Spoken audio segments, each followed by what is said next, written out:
Pete.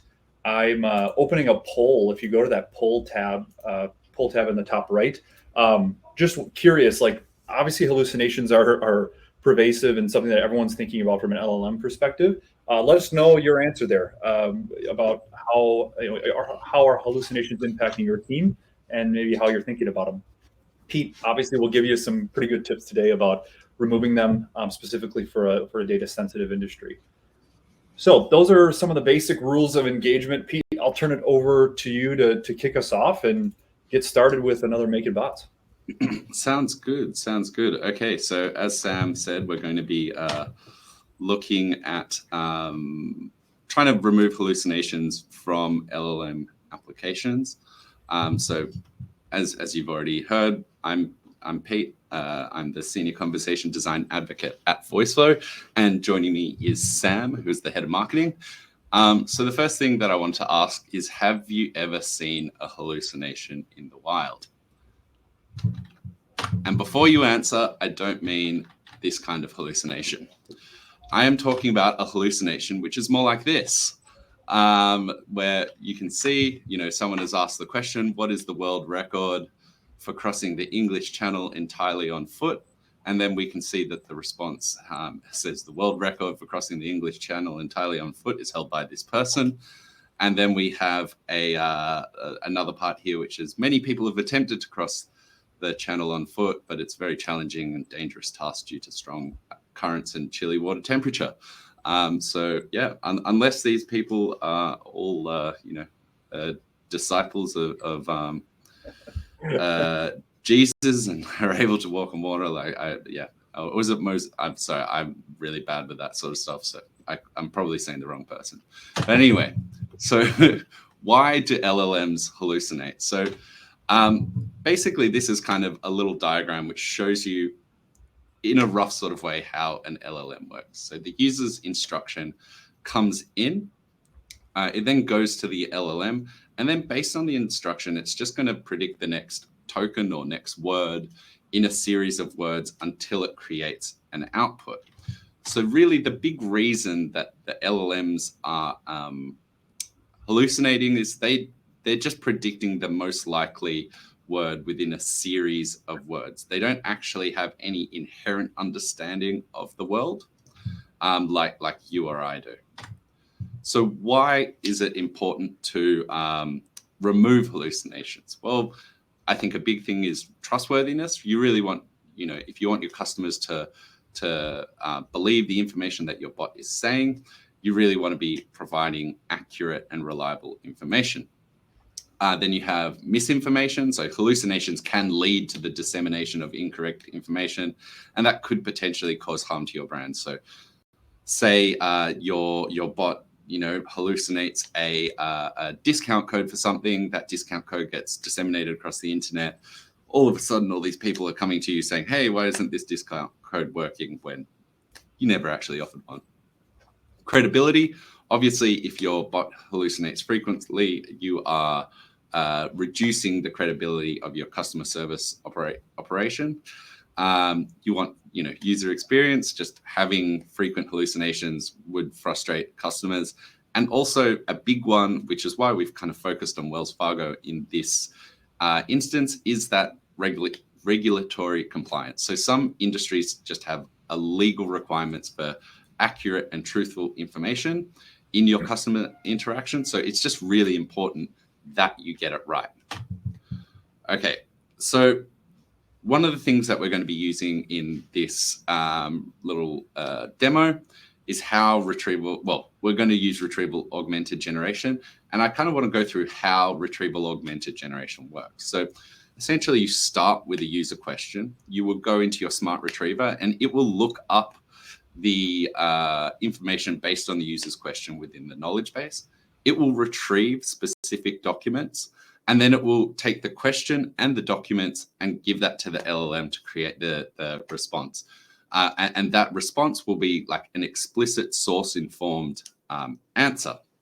However, actually, I'm skipping ahead. And when you start seeing things like GPTs, they're kind of the first customer-facing iteration of this. So with your GPTs, quite often you will upload some knowledge sources and those sorts of things along with with your prompts and all that sort of thing. Like that is really just a RAG solution that OpenAI have kind of put in internally for their own thing. But RAG solutions can still hallucinate, and they do hallucinate. This is actually one that I've seen in the wild. So the hallucination, which if you read it is very, very credible. So if you want to change the credit card details on your account, please follow these steps. Log into your account and go to the billing section, click on payment methods tab, click on the add payment method button, enter the details of the new credit card you want to add, and save the button. Sorry, I just touched my earphone and somehow opened Apple Music.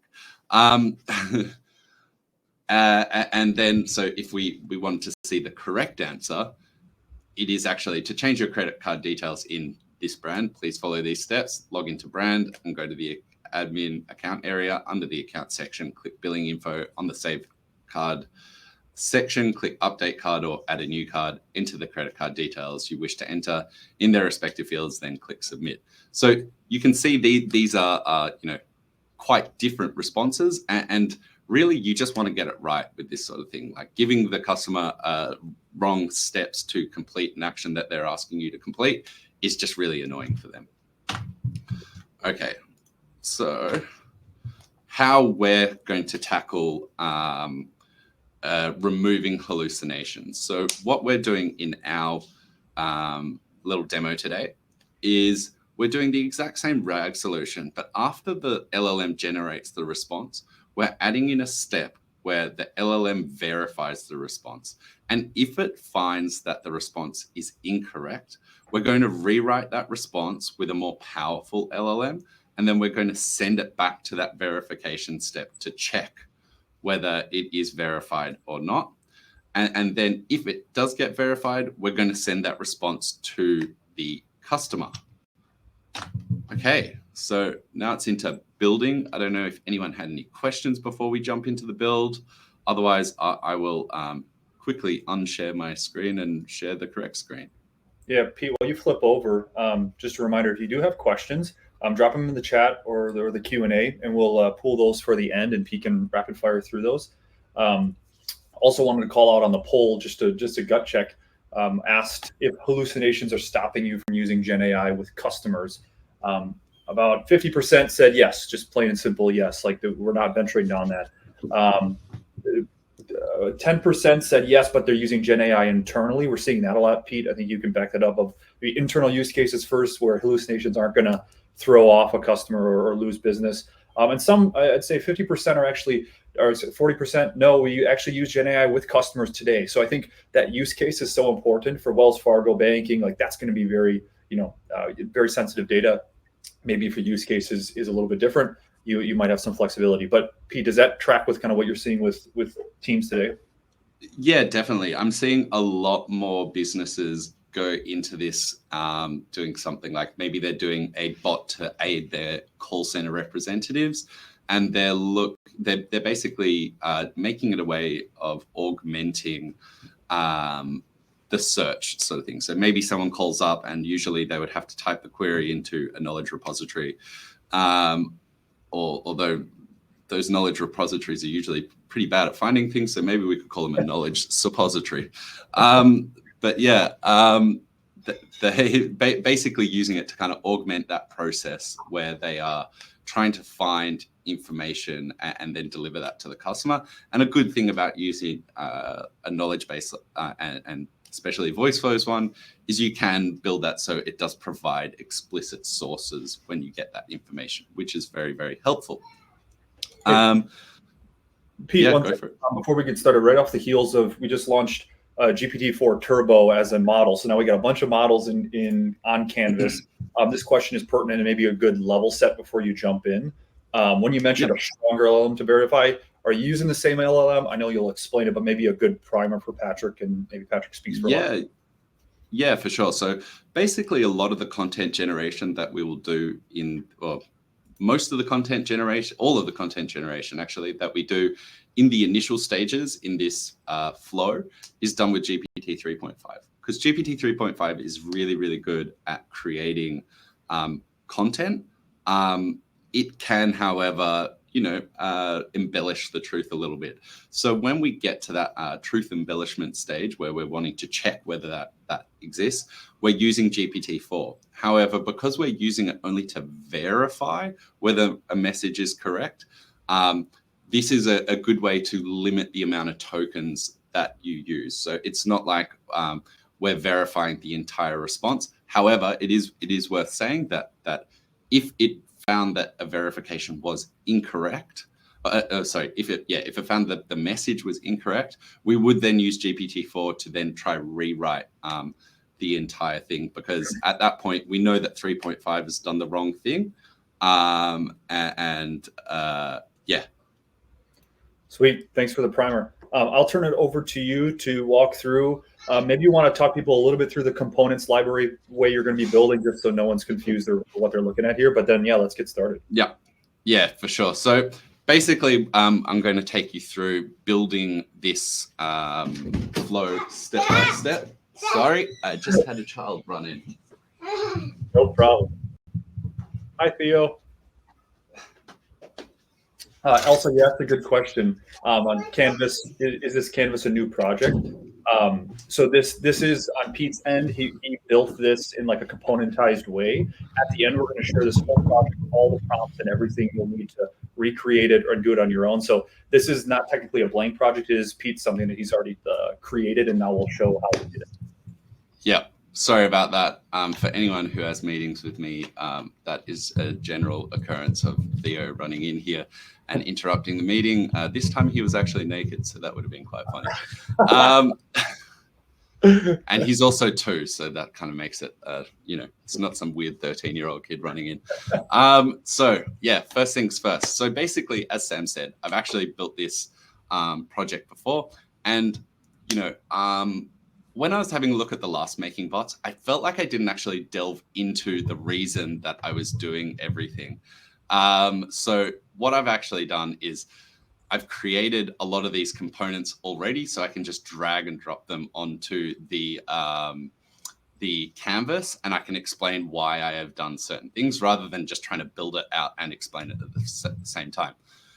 So the first thing that I am going to do, and it is worth noting that I can't see the screen or anything, so if you have any questions, please just jump in and Sam can ask them he can ask them. So first things first, what we're going to do is we have an API call to the knowledge base. Now, for those wondering why am I just using the knowledge base step or anything like that, the reason for that is because when you call the knowledge base API, there's a whole lot of information that you can get that we just don't surface in the response AI step at the moment. And because I want to use the LLM as an observer, checking the chunks of information that we get and match that and look at the actual response and do that sort of thing, it's much easier. Well, in fact, you can't do it in the response or set AI step without doing something like this. But yeah, it's much easier to take this data and then apply it. Now, what I'm grabbing here, this does look a little bit technical. I would just say like our API docs are super, super clear. I'm not a developer and I've done all of this. So like it is, you've just got to read a bit of documentation here and you can kind of work this sort of stuff out. So what we're doing here is like the response.chunks. That's basically the entire response that we get back from the API. I'm applying that into a variable called chunks. And then like the names of each of the chunks, I'm putting into a various variables, so source title, just the plain content of each chunk, I'm putting it into a variable called source content. And then the URL, I'm putting it into a URL. And then we're repeating that for, I think, 3 different chunks all up. And they're going to, the reason that I'm doing all these little parts here is basically to create cards at the end, which act as a kind of like, this is where we got the information from. Hey Pete, for anyone totally brand new, can you just click over to the knowledge base area just to show that you've curated all of the knowledge first so they can see that? So I can't actually on this one because I'm calling a knowledge base that isn't in this project. It's totally fine, knowledge base in another project. But okay. I have essentially scraped the Wells Fargo website, I think their personal banking part of the website, and I've just inserted all the URLs in there. And what you would actually see is just like a whole heap of URLs. I can jump to that a bit later if we need to. No, that's totally fine. Just wanted to call that out. So yeah, go ahead.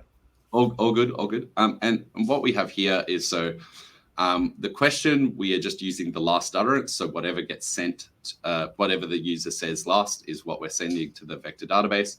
We are turning synthesis off, which means that we don't use an LLM to basically try and create a message for the vector DB. So that's what we traditionally do with Voiceflow. Is it actually goes through a process where we'll kind of try rewrite the question to make it more clear for the vector DB.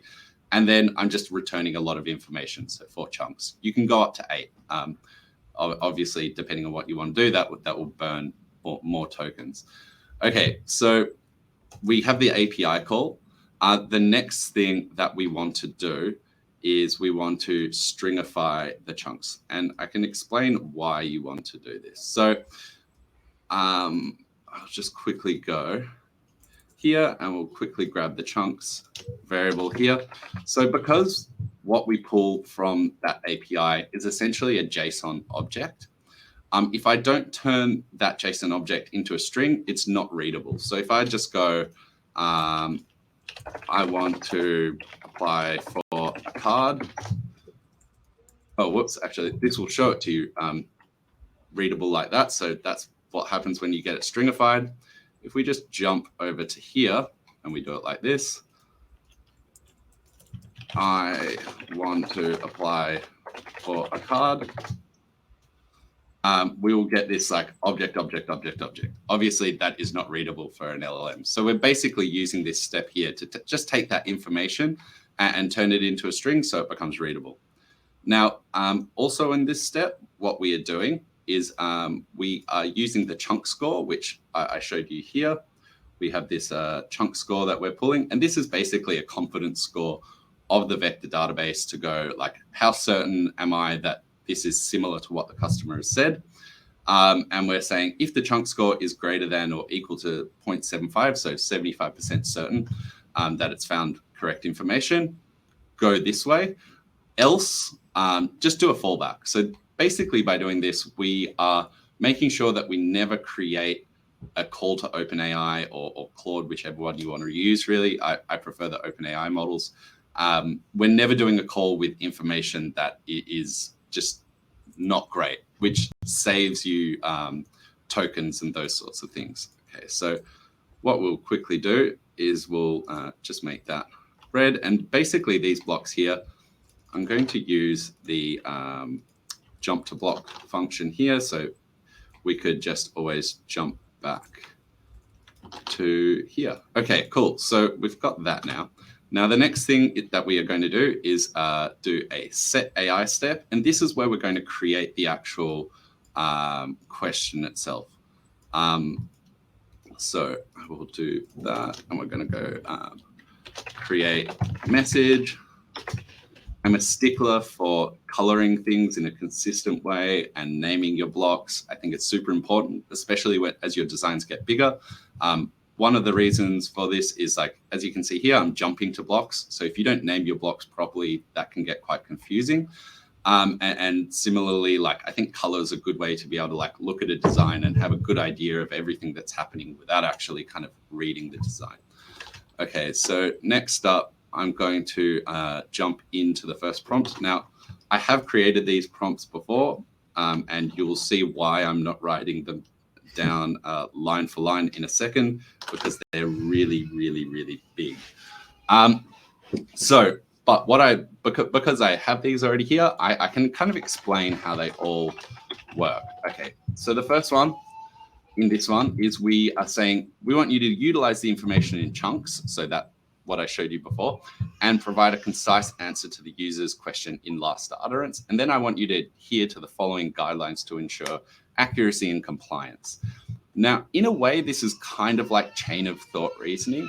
So if you don't know what chain of thought reasoning is, it's a prompting technique where you basically ask your LLM to think step by step in the ways that it in the things that it needs to do to address this question. But instead of getting the LLM to think of that, I'm actually giving it the step-by-step reasoning. So the first step that we have is extraction. So first, extract the relevant information. Then format. Well, I want you to format this in your response in a very readable and way. Then we have use markdown syntax. So that's basically like use a markdown syntax to bold things, use a numbered list, italicize stuff, etc. Then we have a verification stage. So ensure that the response is just contains the information within chunks. And then conciseness. So I want the response to be concise and clear. And then in the scenario of there is no information within the chunks, like maybe somehow the vector database has a confidence score that is greater than 75, but there's nothing actually in there, which helps. Kind of go, all right, well, let's just, say, sorry, I'm not sure about that one. Is there anything else? And then some additional instructions like don't include URLs, don't say chunks or anything like that, maintain a friendly conversational tone, those sorts of things. And a big reason that I'm saying don't include URLs in the information that you provide is because there is always the chance that the LLM could hallucinate a URL, and you really don't want to send customers to a dead link. Okay, so then what we are doing is we're going to apply this to KB output. And for prompt settings, we are going to use 0.10. So the reason that we are using a low temperature is because we're giving the prompt or the LLM a lot of instructions about what we want it to do, and we want it to follow them pretty, consistently and to the sort of, the letter. In terms of our system prompt, I use the system prompt to inform kind of tone of voice and structure of writing your response and that sort of thing. And I use this exact same system prompt basically whenever we're looking at creating the message in this bot. So, you're a friendly Wells Fargo chatbot here to make your bank experience as seamless as possible. When customers reach out with a question, remember to be direct and personal, be organized, be clear, be concise, be accessible. And if there's no information, let the customer know that you're here to help, but you can't help them. And your goal is to be friendly and all those sorts of things. You could actually use this prompt pretty easily, I think, for lots of different industries and that sort of thing. You replace Wells Fargo with X brand. You change banking experience to shopping experience or whatever. Like, you can change those sorts of things, and this is a fairly versatile prompt. I do use something similar a lot with a lot of our customers when I'm trying to teach them about creating a tone of voice and those sorts of things within your system prompts. Okay, so let's just quickly go and make sure this all works. And we're just going to do KB output. I can just quickly go, how do I apply for a savings account? Quickly have a look at that one. So you can see, to apply for a savings account, you can follow these steps. It's added a numbered list. It's done all that sort of thing. It's very, friendly and that sort of thing. So it's doing that sort of thing pretty well. Okay, so we'll delete that now. And then we will go on to the next step. So the next step is really that kind of, we have created the message. It's stored in a variable. Now what we want to do is verify whether that variable, whether that message is correct. So we're going to use another set AI step. And this is the point where we're going to basically create that LLM as an observer. So we can go, we will do the decision is output true. And we will quickly turn this one purple because this is going to have a piece of logic under it. And this is just how I design things. You could use whatever colors you want, but just try keep them, I guess, consistent, so it's easy to understand across an entire bot. Okay, now we are going to jump to the prompt for verify message correctness. Now this prompt is bloody huge. So this one is really. Reminder for everyone: we'll be sharing all of these prompts after the fact, so don't feel like you have to take scribble notes or anything. All these prompts will be shared, so you can start from where Pete ends, which is helpful. Exactly. So in this one, this is really huge. It is a kind of example of kind of chain of thought reasoning. Really, it's just step-by-step reasoning along with few shot prompting. So we actually give examples of what is true, what is false, and we also give examples of why something is true and why something is false based on this step-by-step reasoning. So at the start, we're going utilizing the provided information in chunks and the user query in last utterance. Now, the reason that I'm putting chunks and last utterance in their own quotation marks is so that I don't have to put the entire variable in over and over throughout the prompt. The reason that you wouldn't want to do this is because that would just increase the token count of your prompt. So we want to basically say like chunks in quotation marks, and then we can refer to chunks throughout the prompt in a way, and it will know what we're talking about. And the user's query in last utterance, verify the accuracy and completeness in the output message, which is in that variable KB output. To verify the accuracy and consistency with output message while addressing the user question, ensure that the response does not introduce any additional information not present in the chunks. Okay, so the step-by-step reasoning. I will kind of go through this, saying what each step does. So we've got identification. This is all about identify the information in the chunks. Comparison, compare the information between chunks and output message. Consistency check, so determine if the output message is consistent with chunks in addressing the user's question. Accuracy, so ensure that the output message accurately reflects the chunks without any misrepresentation. And then finally, new information check for any new information in the output message that wasn't provided in chunks. We then give an example. One thing as well, you'll notice that I have these sorts of little things here.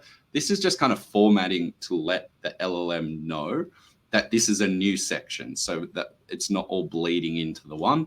I don't honestly know how much this helps, but it's a best practice that was kind of beat into me from when learning about prompting, so I just do it.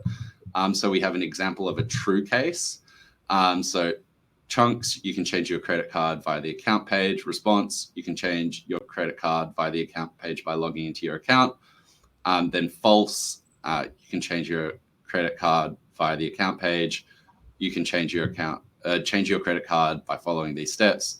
Go to billing page, slightly change account, update your details, and then we have a section on evaluation. So in the true case, following the chain of thought reasoning, the identification, the key piece of information is changing the credit card via the account page. Comparison, the output message mentions the same. Consistency, the output message is consistent with the chunks.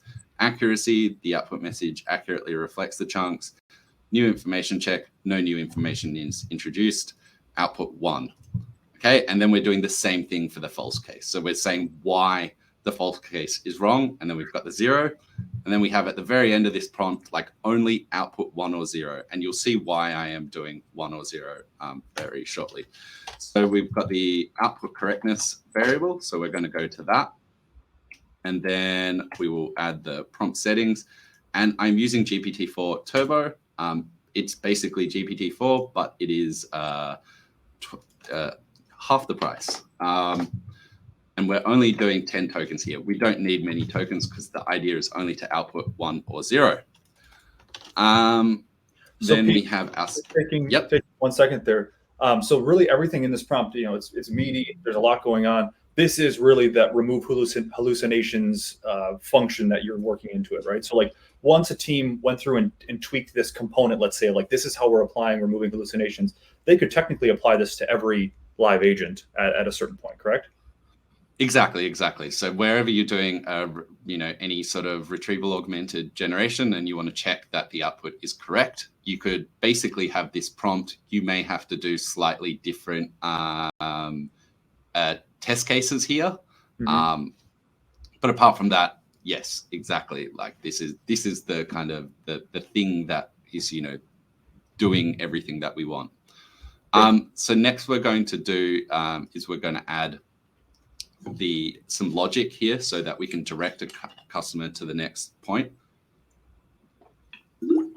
Sorry, just needed a quick drink. So we will just do this one, and we'll go if the output is true. So basically we're going to go output correctness contains 1. Now the reason I'm doing contains and not is there is always a chance that the LLM will output something like the output is 1 or output 1 or put things in quotation marks and stuff like that. But basically we know if it contains 1 in there somewhere that it is going to be correct. And then we will do if the output is false. And I'm just doing a no match here. So I'm not putting any variables there. It's just if it is not this, then we go this way. So then we will do the next stage, which is all about creating our rewrites. So first up, I have our rewrite counter here. And we're just going to make that purple. And I can explain a little bit here, like why we're doing this. So, sorry, I'm just making all the blocks the right color because I am anal like that. So first up, we have a rewrite counter. So why do we have a rewrite counter? In theory, you could hit a never-ending loop here where the LLM rewrites the response. This LLM prompt here is checking the response, and you've got it wrong again. And you could, in theory, just keep going round and round and round in a loop and eat all of your tokens. And we don't want you to eat all of your tokens. So yeah, basically that's why we're doing that. Then we are going to add another set AI step. So this is going to be where we rewrite the message. And in this one, look, you don't have to use GPT-4. I use GPT-4 because it is generally, you've seen that it's gone wrong on whatever other model that you are using.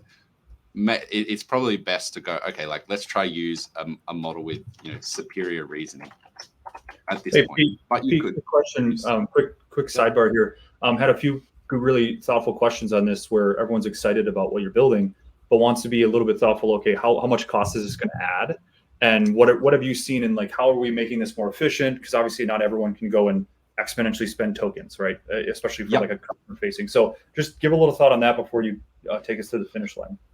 Yeah, for sure. So a lot of the reason that we're using GPT-4 in this point here is because it has just far superior reasoning. Now you could use GPT 3.5. I've found that it wasn't as good at catching the hallucination, but it was still pretty good.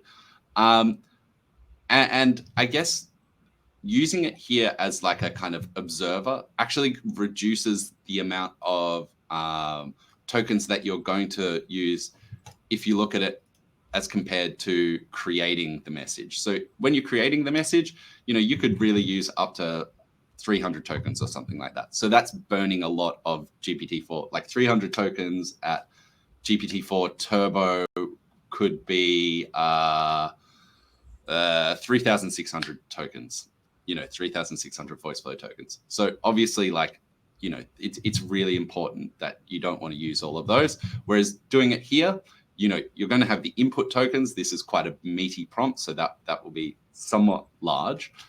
But the output, maximum you're going to have up to 10 tokens. So you would have a maximum of like 32 tokens, which is a lot, and a lot better, and I guess a better cost kind of pill to swallow. But you could use GPT 3.5. You probably have to add like even more into this prompt to make it to force it to kind of be really like on point.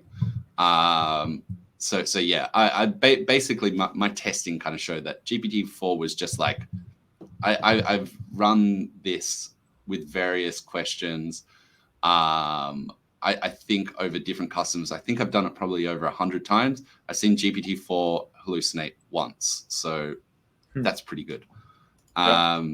So and I think, you know, if you're looking at it from a perspective of you know, a business, especially enterprise businesses, that the cost of getting something wrong ends up being like a lot more than you know, your token costs ultimately. When you look at, you know, brand love and you know, unhappy customers and transferring them to humans and all those sorts of things. Okay, so next up we have the rewrite prompt, and again, I'm using GPT-4. You could use GPT 3.5. We could probably actually do a little side by side and see which, you know, how well it works. That would be very easy to do. So again, we're using step-by-step reasoning. We're revising the output message, and we're giving it explicit instructions to remove any hallucinations. And you know, it's very much it's very similar to that first prompt. So yeah, that's I won't go into too much detail on this one. We're then going to apply it to KB output. We are then going to have the prompt settings. We're going to put that over to GPT-4 Turbo, down that over to. The other thing is worth noting is because we are actually rewriting this, and we now are going through two GPT-4 LLM calls, this does actually slow things down if you find that something is wrong. So that's also another consideration that you need to consider. Like, are we happy with this, you know, being a bit slower? Potentially what you could do at this like rewrite kind of part here is you could maybe have like a thing like a little text box which is static at the front, which goes, sorry, just give me a minute, I'm looking that one up, or something like that, where you can kind of set that expectation that this is actually going to take a little bit longer. So rewrite message here. Then we have that, and I'm just going to grab that same system prompt that we had before, and that's exactly the same. Then once we've rewritten that, we're going to jump to the block where we will verify it. Decision if output is true. Okay, so that's all done. So we've got the rewrite in there now. And then finally, we just need to deliver the message to the customer. Okay, so we'll put in this one. And basically what we're doing here is, I'll just quickly grab that over, and I'll then explain everything that we are doing here. So everything, yeah. So everything that we are doing here. So once we deliver a message, here we're setting that rewrite counter to 0. We then, the reason for that is like, maybe your bot hallucinated and then you rewrote the message and then you delivered it to them. They ask another question, that message gets hallucinated, but then you want it to actually do the rewrite still. You don't want it to go to this one here and then kind of be in this endless kind of loop of not being able to actually rewrite things. So we then deliver the KB output, which is stored in this variable. And then we're basically looking at the chunk score to determine how many cards, if any, we want to provide. So that's how that works. Now, on each of the cards, we have basically, you know, depending on how many cards, we have a various amount of prompts. So here we are using 3.5 to basically take the name of the web page that we have scraped everything from and turn that into a title that we are putting here. And then we are creating a metadata for the source content so that they can, it'll write the source content for you and all that sort of thing. Now I'm just going to quickly put this so that it goes back to that API call. And I will say, I do apologize to anyone. Like this is a fairly advanced kind of like thing. This isn't your average kind of, here's a template, like run with it, whatever. This is like, you know, we're thinking about a lot of kind of edge cases and everything within this. Well, and let's talk about that one step further, Pete. Like, I think we're finding that many options exist to spin up a simple knowledge base bot today, right? The reason you're thinking about this, and this comes directly from teams that you're working with, right? Like the reason that teams are having to think about this is because you need to have that orchestration and security around the responses that are coming out, right? Exactly. So it really, like, you know, for some businesses, this might be overkill. Like maybe you only have like 40 questions a month. And like, if you got an answer wrong, like, you know, your business isn't going to go on fire or something like that. Whereas, you know, a lot of enterprise customers and that sort of thing, like, you know, they're dealing with tens of thousands of questions a month, and they're really looking to like those kind of 1 to 2% gains in performance, like end up being huge for them. Yeah. Okay, so we can give this one a quick test, and we can see how it. Do this from the prototyping tool, or do you want to start here? Yeah, for sure. We can do. Yeah, people can see that easier. Yep. What I might quickly do is I'll need to change the way that I'm sharing my screen. So give me 2 secs. I will jump into this one.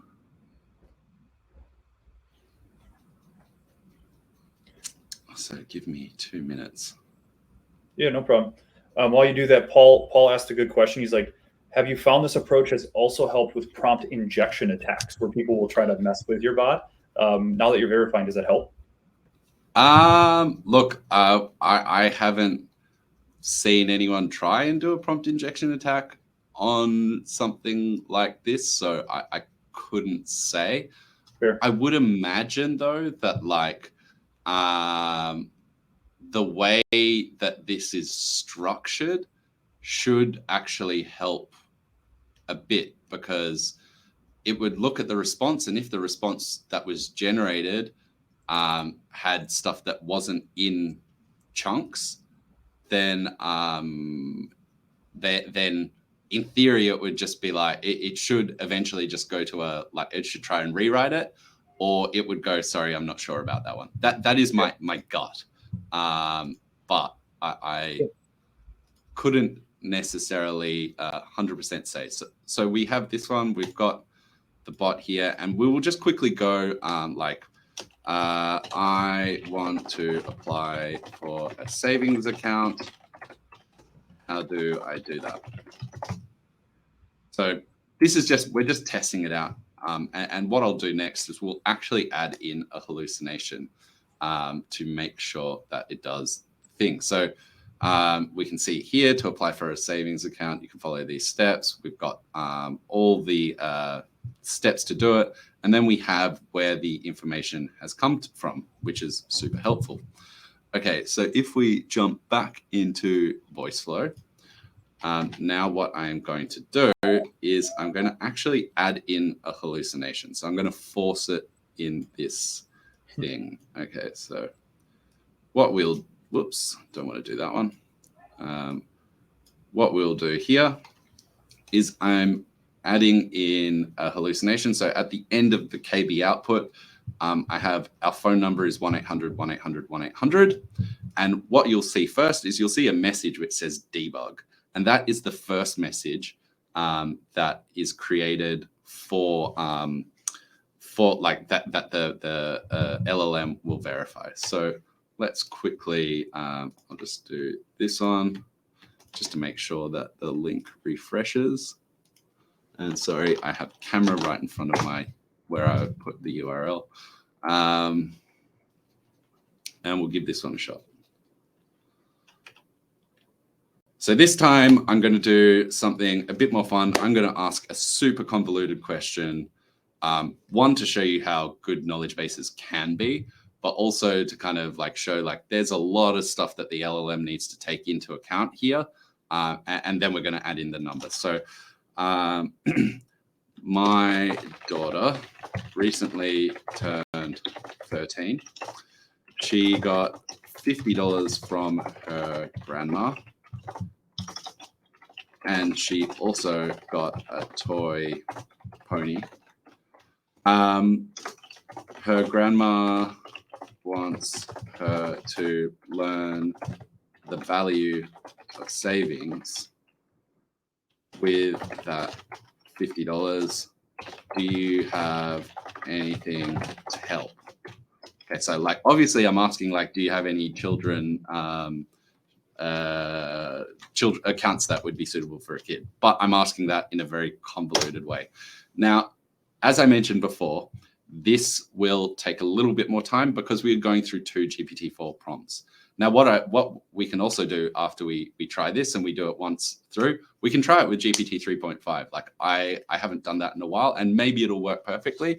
And for 99% of your hallucinations that you may experience, that will just like work fine, and you only need to have that one GPT-4 prompt.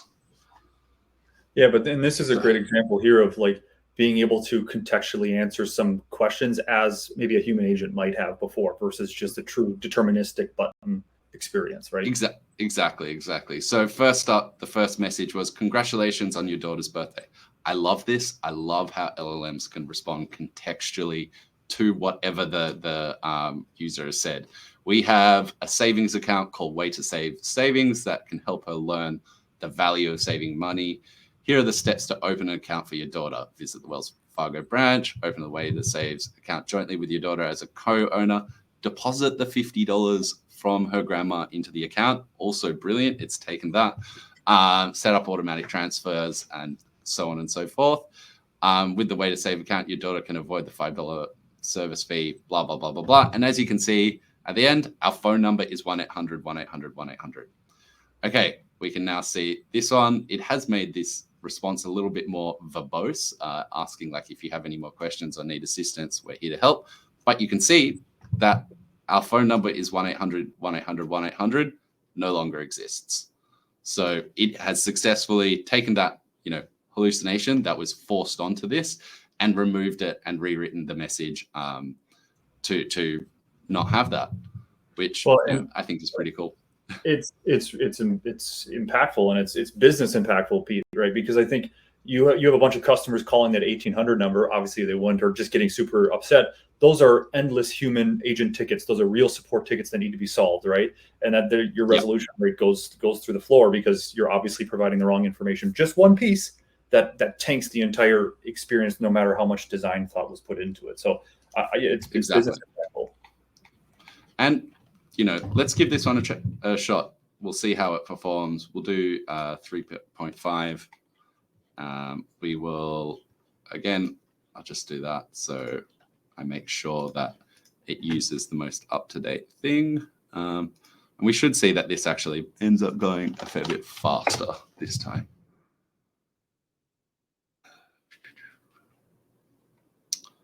I should have copied that same question so I don't need to write it out again.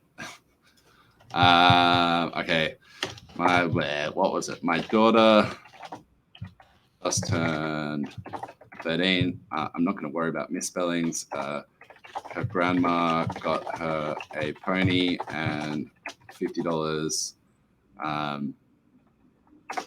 She wants her to use the $50 to learn how to save. Can you help? And while that loads, just to confirm, where did you apply? Because we're using different models at different points here. So which one now is using 3.5? So the rewrite. So in theory, we're only using, I mean, it's worked pretty well by the looks of it. We're only using the GPT-4 in this instance to just check whether it's wrong or not. So here we can see we've got if you feel free to ask, our phone number is 1-800-1-800. And then it just looks like it's just removed the thing, and the response is pretty much the same. The only thing, congratulations on your daughter's birthday and her new pony, which is kind of funny. So yeah, that's awesome. So yeah, that's kind of how it works. I saw a question in there, which is, what about using another language like Spanish? I noticed that even the prompt is in Spanish, and the prompt is supposed to be Spanish. I've gotten replies in English. What we could do here is I can try this. We can do this at the very end. Only respond in Spanish. Now, I'm not going to be able to tell you whether this is important. I may lose my job if you get it wrong. So, you know, create some high stakes for this one. So, you know, if you never see me again after this, you know why. So we'll share that prototype. That's a lot of pressure for GPT 3.5 right there. Yeah, I know. We'll do this one more time. And where's there it is. Okay, we'll try this and we'll see if it responds in Spanish. It is worth noting that a lot of this Wells Fargo knowledge base is actually in Spanish. So I grabbed all of their personal banking pages and they are,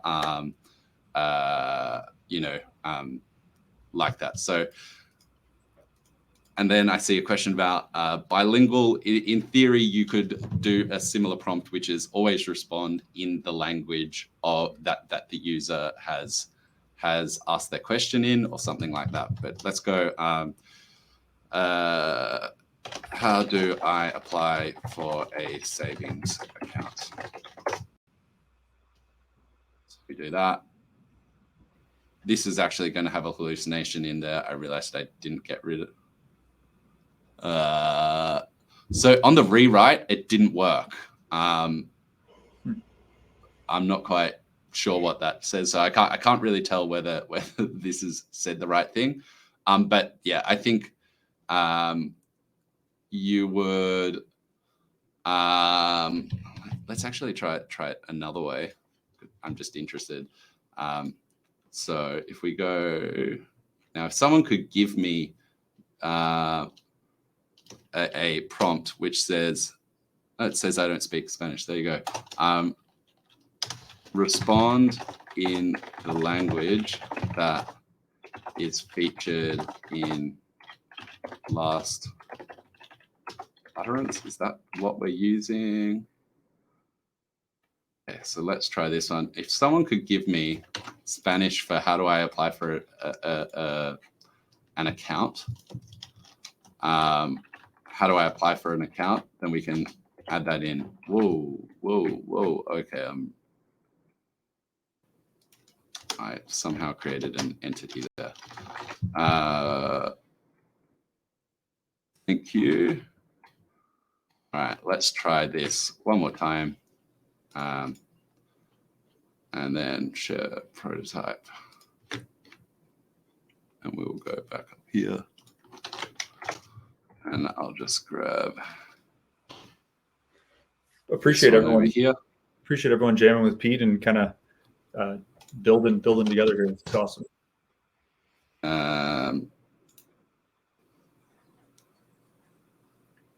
Yeah, so it looks like it has not done it in this instance, which I'm sure that if we started to tweak things, that we could get it right. Yeah.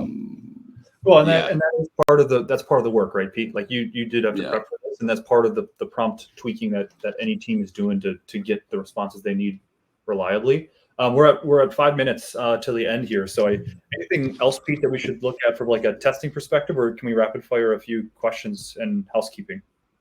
No, I think that's pretty good from my end. I will actually have a play with this, and I will try get this to respond in other languages, and we'll see what we can do. Awesome. Thanks so much, Pete. For everyone, whether you're watching this live or recording after the fact on YouTube, we're going to have the full template that Pete built here, including all the prompts and the recording of this. So you can start from this part and experiment onward versus starting from total scratch. The idea here is that you can now go build and take it a step further.